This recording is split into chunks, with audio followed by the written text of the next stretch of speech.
back to our channel. So today in this video we are going to discuss about how to generate YouTube shorts automatically with Opus Clip. So without wasting much of our time, let's get straight into the video. So if you want to generate YouTube shorts automatically with Opus Clip, all you gotta do is simply go to Opus Clip. So once you're in your Opus Clip, now to generate YouTube shorts, you need to connect your YouTube channel, upload or link a long video.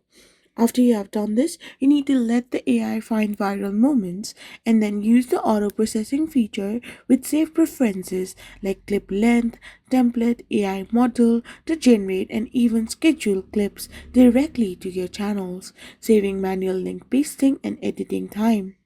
So, if you're gonna do this, you will be able to generate YouTube Shorts automatically in Opus Clip. It allows you to have an auto scan, it allows you to have an AI powered clips, brand templates, and direct publishing. I hope you found this video helpful, so don't forget to hit that subscribe button and do give us a thumbs up. We will be back again with more informative videos. Thank you for watching and stay tuned for our next video. We will be back again really soon.